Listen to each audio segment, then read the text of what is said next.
Bugün həbsdə ad gününü qeyd edən Ülviyə Əli mayın 7-sində Meydan TV ilə əlaqəli cinayət işinə görə saxlanılıb, ona qarşı da qaçaqmalçılıq ittihamı irəli sürülüb.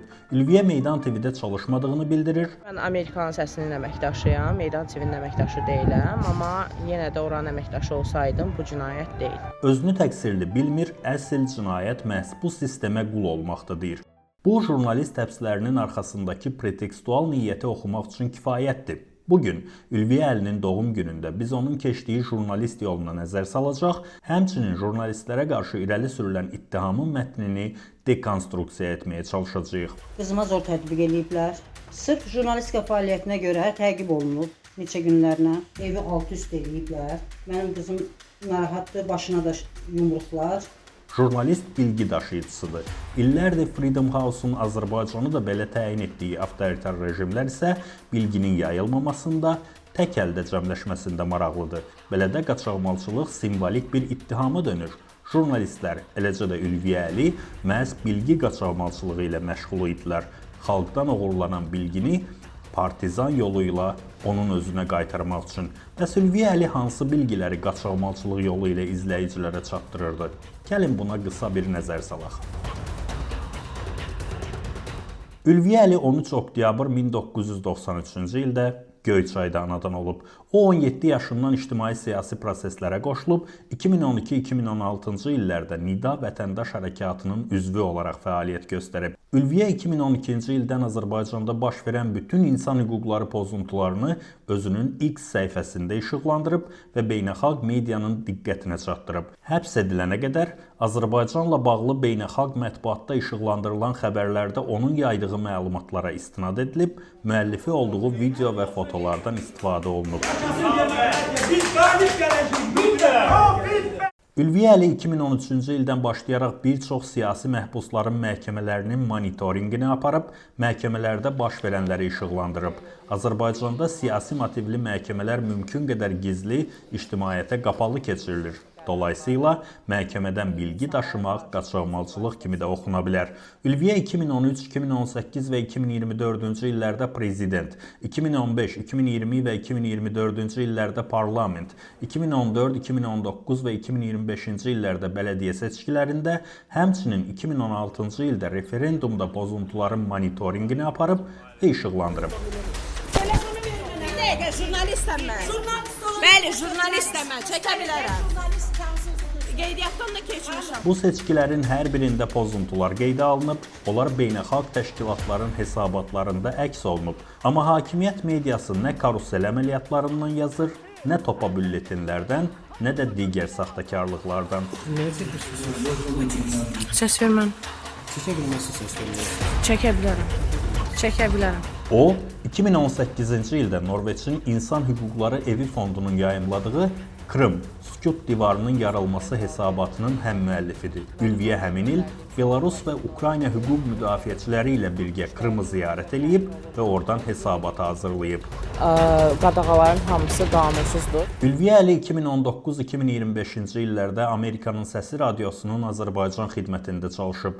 Fəaliyyəti ərzində burada dərc olunmuş və yayımlanmış 500-dən çox xəbər və reportajın müəllifidir. Azərbaycanda baş verən siyasi məhkəmə işlərini, insan hüquqları pozuntusu ilə bağlı hadisələri, həmçinin mitinqləri, aksiyaları, yürüşləri, piketləri işıqlandırıb. Peşə fəaliyyəti ərzində bir neçə dəfə saxlanmalar, polis zorakılığı və pis rəftarla üzləşib. 11 fevral 2020-ci ildə MSK qarşısında deputatlığa namizədlərin etiraz mitinqini işıqlandıran zaman saxlanılıb, polislərin zor tətbiq etməsi nəticəsində yüngül bədən xəsarəti alıb.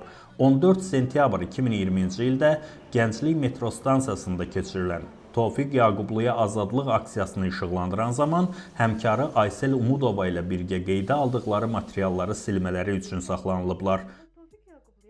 4 avqust 2021-ci ildə feministlərin Sevinç Məhərrəmovanın qətl edilməsinə qarşı etiraz aksiyasında peşə fəaliyyətini yerinə yetirən zaman saxlanılıb, ona qarşı pis rəftar göstərilib. Xəzər rayon polis idarəsində bizə qarşı nalayiq ifadələrdən istifadə edilirdi. Jurnalist fəaliyyətimi yerinə yetirərkən mənim kameramda sındırılmışdı, xəsarət yetirilib kamerama. Dəfələrlə bildirdik ki, biz jurnalistik, amma onlar heç birinə məhəl qoymurdular. Ülviyə 2021-ci ildə Azərbaycanda LGBTQR+ ətrafında baş vermiş hadisələrin mətbuatda işıqlandırılmasında fəal rol oynadığı üçün Queer Radar mükafatı ilə təltif edilib.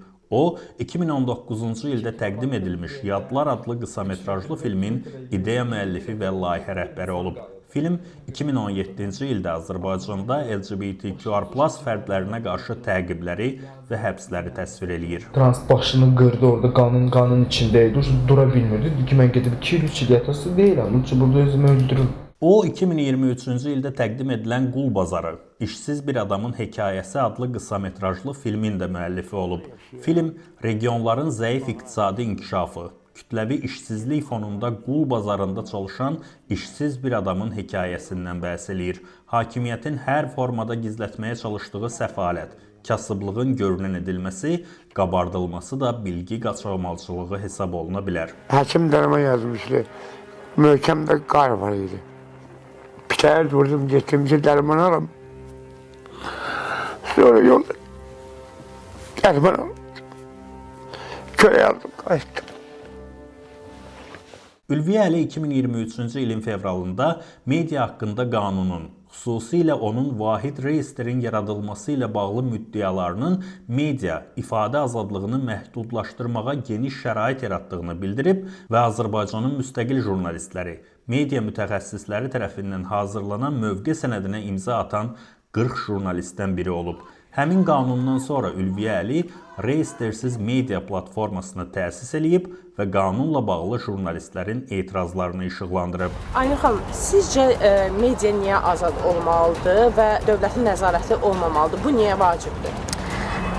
Çünki medianın əsas funksiyası dövləti, yəni hökuməti nəzarətdə saxlamaqdır. 2025-ci ilin fevralında Amerikanın Səsinin müxbir akkreditasiyaları ləğv olundu. Ülviyə Əli yenə də öz fəaliyyətini dayandırmadı və bəyan etdi ki, materiallarını yayımlayacaq müstəqil media olmasa belə, öz reportajlarını şəxsi platformasından paylaşacaq.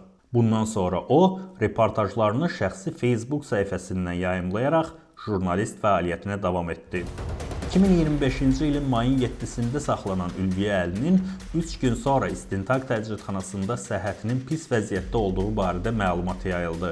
Ailəsinin sözlərinə görə onun 2017-ci ildən bəri başında şiş olub. Qadın hüquqları müdafiəçisi Gülnara Mehdiyeva bildirib ki, saxlanılandan sonra hüquq mühafizə orqanlarının əməkdaşları Ülviyə Əlini bir neçə saat döyüblər. Başına çoxsaylı zərbələr endirilib. 2 polis qadın onun saçından tutaraq dartıb. Bir kişi isə onu "Mən sənin qadınlığını məhv eləyəcəm" deyərək təhdid eləyib. Ülviyə Əli pis rəftarla bağlı baş prokurorluğa şikayət ünvanlayıb, amma onun tələblərinin heç biri yerinə yetirilməyib. Azərbaycanda 2023-cü ildən başlayan və beynəlxalq təşkilatların da repressiya kimi dəyərləndirdikləri proseslər zamanı həbs edilmiş bütün jurnalistlərin bioqrafiyasında eyni ifadələrə rast gəlmək olur.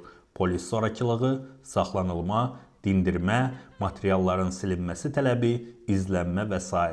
Bu, Azərbaycanlı müstəqil jurnalistlərin bilgi qaçalmalçılığı naminə üzləşdikləri məhdudiyyətlərin bir hissəsidir. Amma Ülviyə Əlinin həbs olunmazdan əvvəl ictimaiyyətə ünvanladığı müraciətində dediyi kimi, Azərbaycanı sükuta qərq eləmək istəyən siyasi iradənin qarşısında bizim səsimiz hər zaman onların qulağındakı səssizliyi pozacaq. Bu, mənim azadlıqda yazdığım son yazı ola bilər. Amma inanıram ki, haqlı səs heç vaxt sükuta qərq ola bilməz.